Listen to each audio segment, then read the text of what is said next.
citoyens et futurs citoyens de Star Citizen. Bonjour, Elminster au micro pour vous parler aujourd'hui des propulseurs du vaisseau, du chantier naval, bien évidemment, une fois de plus, le shipyard. Donc là, aujourd'hui, c'est les propulseurs de vaisseau et vous. Alors, le sujet de discussion dont on va parler aujourd'hui est quelque chose de très intéressant puisqu'il s'agit des systèmes de propulsion et bien évidemment dont la façon dont ils vont être détaillés au niveau de leur page descriptive sur le site web. Alors, les propulseurs, c'est un élément en fait très utile au niveau du vaisseau. Et oui, puisque sans propulseur, vous ne pouvez pas avancer. Et bien évidemment, tout cela comprend aussi la consommation, les émissions créées par ce propulseur, etc. Tout ça, en fait, qui va vous permettre de voyager librement à travers l'espace, voire même pour certains vaisseaux de pouvoir être propulsé d'un système à un autre, de pouvoir rentrer en hyperdrive, donc en ce qu'ils appellent le Quantum Drive, donc vous déplacez très loin, puisque certains vaisseaux, bien qu'ayant des propulseurs, ne pourront pas faire cela. Alors en plus, au niveau des propulseurs arrière, on va dire, pour vous avancer, vous avez des propulseurs sur les côtés qui vont vous permettre bien évidemment de pouvoir tourner sur la droite, tourner sur la gauche, de faire des roulis, etc. Alors, concernant ces propulseurs et la configuration, donc des ajustements au niveau des vaisseaux, ils n'ont pas détaillé tous les vaisseaux, du moins tous les propulseurs un par un. Mais ils parlent d'une poussée générale qui est répartie dans tous les propulseurs en fonction du besoin que l'on pourrait avoir. Donc c'est une puissance totale qui sera la puissance maximum par propulseur.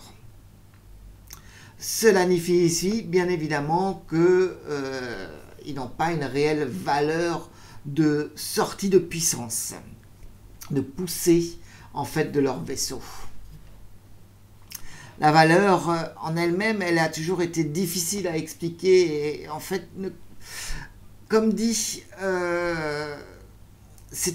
on est dans l'espace, donc théoriquement la propulsion est beaucoup plus efficace mais là ils sont obligés, comme dit, de s'arrêter à des chiffres. Donc le peu qu'ils en aient, ils disent bon ben voilà, sa propulsion vous donne telle puissance, mais qui n'a peut-être rien à voir avec le visuel que vous pourriez avoir au niveau de l'image qui a été créée par leur équipe artistique qui est absolument talentueuse et qui pourrait donc du coup à partir de là vous faire un graphisme superbe. Voilà. En fait, il s'agit d'une valeur, ce qu'ils appellent une valeur non intuitive et informelle,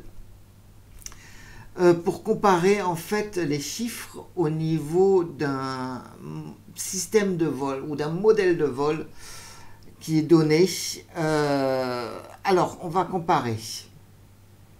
Par exemple, si un vaisseau a 3 système TR2, tandis qu'un autre en aura 2 de TR3, ça vous donne à vous aucune information utile qu'il faudrait présenter ailleurs. Mais voilà quoi, c'est juste pour vous dire que il y a certains types de propulseurs et tous les vaisseaux n'ont pas leur même propulseur. Alors, le deuxième grand changement qu'il y a au niveau de ce système explicatif, c'est le retrait de la taille des propulseurs. À l'heure actuelle, voilà, vous avez une taille unique, mais après, vous verrez au niveau comment dirais-je, du nombre ainsi que de la force que vous pourrez avoir de cette taille, puisque cette taille n'a aucun sens en elle-même, puisque ça va dépendre des vaisseaux. Par contre, qu'est-ce qui va être comparé? C'est en fait les propulseurs principaux sont comparés donc en principe, donc le principal, le main, le M, donc le M, qui serait donc le propulseur primaire au niveau primordial au niveau du vaisseau, qui lui permet de se déplacer vers l'avant. C'est bien évidemment le plus puissant et celui qui se trouve donc à l'arrière des vaisseaux généralement et qui vous donne cette magnifique traînée quand vous avancez. Vous avez ensuite les rétros. Donc les mains ici, les rétros, les R. Ils appartenaient en fait à une section d'anciennes grilles qui maintenant est compris dans la grille principale.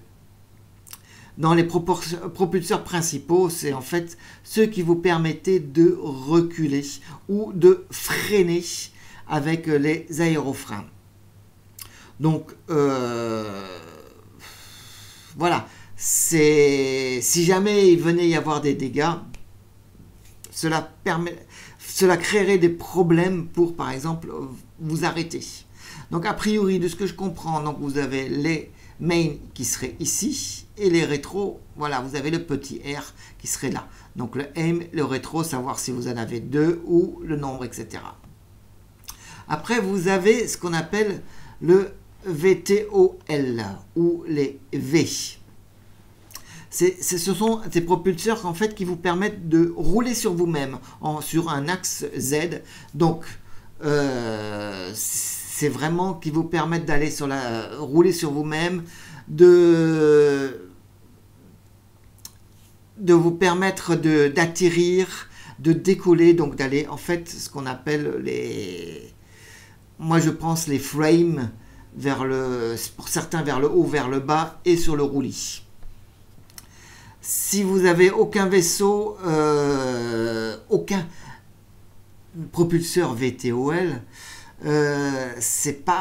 vous pourrez quand même piloter.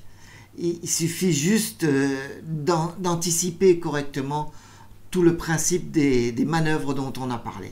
Donc voilà, vous apparaissez donc toujours dans le main thruster. Et c'est donc ce petit V et le petit nombre que vous avez à côté. Là, vous avez toujours les rétros et le main. Donc maintenant, les propulseurs qui vous permettent de manœuvre. Donc les propulseurs fixes, comme vous pouvez le voir sur cette vidéo, qui vous permettent donc d'aller, d'aller vers la droite, vers la gauche, vers la droite, vers la gauche, voilà, en fait, et un petit peu vers le haut, vers le bas. Voilà, ce sont ce qu'on appelle donc les thrusters. Il faut a priori un minimum de 12 sur chaque vaisseau qui vous permettront donc de déparer, de vous orienter dans n'importe quelle direction parmi les 6 directions, les 6 mouvements directionnels.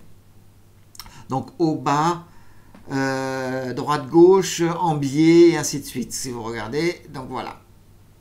Et ensuite, vous avez les gimbals. Alors, donc, comme d'habitude, le terme gimbal qui voulait dire articulé, qui vous fournissent donc une poussée sur un ou plusieurs axes lorsqu'ils pivotent ou lorsqu'ils tournent.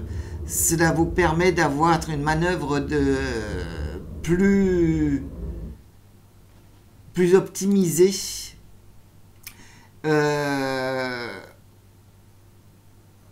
Et en fait surtout va permettre d'utiliser moins les petits propulseurs et donc avoir une réponse plus fiable et surtout de consommer un petit peu moins. Par contre voilà quoi, c'est vrai que j'ai un peu du mal à comprendre à quoi ils servent réellement ces propulseurs. Bon, il faut savoir que donc vous avez le principal à savoir, voilà, c'est ici. Vous avez donc les 3 types de propulseurs principaux. Les VTOL qui vous permettent donc de manœuvrer selon principalement un axe Z. Vous avez les rétros qui vous permettent de freiner et d'aller en arrière. Et bien évidemment, vous avez les mains, en fait, ceux qui sont à l'arrière, qui vous permettent d'avancer vers l'avant.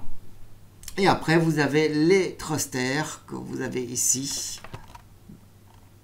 À savoir s'ils sont fixes, donc ils ont un F, ou s'ils sont gimbal, ou alors donc en fait qui bougent dans tous les sens.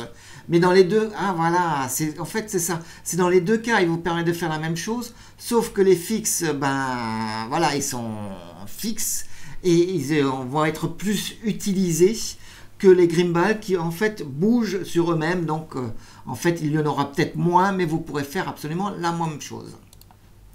Voilà. Donc les questions maintenant qui pourraient être posées au niveau des gens. Alors si la valeur des poussées ne sont pas affichées, reviendront-elles un jour? Alors la réponse, oui, nous avons retiré pour une raison que pour l'instant, voilà, elle a été mentionnée au-dessus, en fait ils n'ont pas de véritable valeur. Mais ils ont bien évidemment l'intention de les réutiliser, ces valeurs, plus tard, lors des mises à jour des propulsions, etc. Mais il faudra corriger d'ici là pas mal de choses, surtout au niveau des manœuvres pour certains vaisseaux qui auraient été devenus trop puissants au niveau des modèles de vol lors de la 2.6. Donc voilà, tout ça sera arrangé, ça reviendra, mais pour l'instant, au moins on a le nombre, voilà. Pouvons-nous échanger les propulseurs pour d'autres qui ont des performances accrues ou d'autres habilités? Le but, c'est l'objectif. Mais ça ne sera pas possible avec la mise à jour des 3.0. Ce sera inclus dans les futures mises à jour.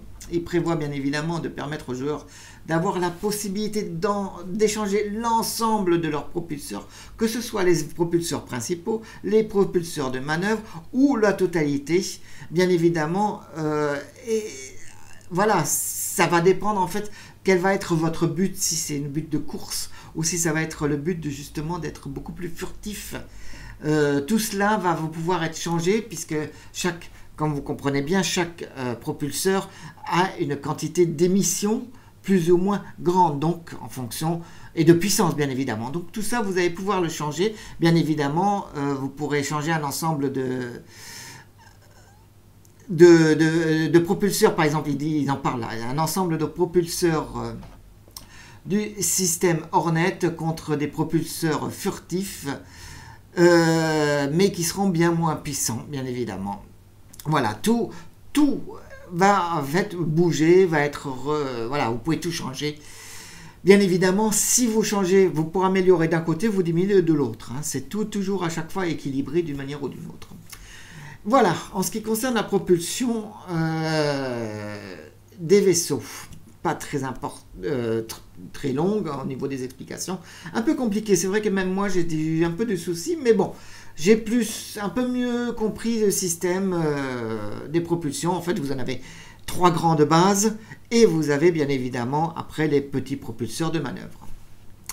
Voici en ce qui concerne la propulsion et le dernier qui viendra va être bien évidemment les modules et les variants des différents vaisseaux. Voilà, bah écoutez, je vous dis à très bientôt, je vous dis bon vol à tous, et si vous avez aimé ou pas aimé, n'oubliez pas les petits pouces vers le bas, vers le haut, les commentaires, j'y répondrai au mieux que je peux, et je vous dis à très bientôt.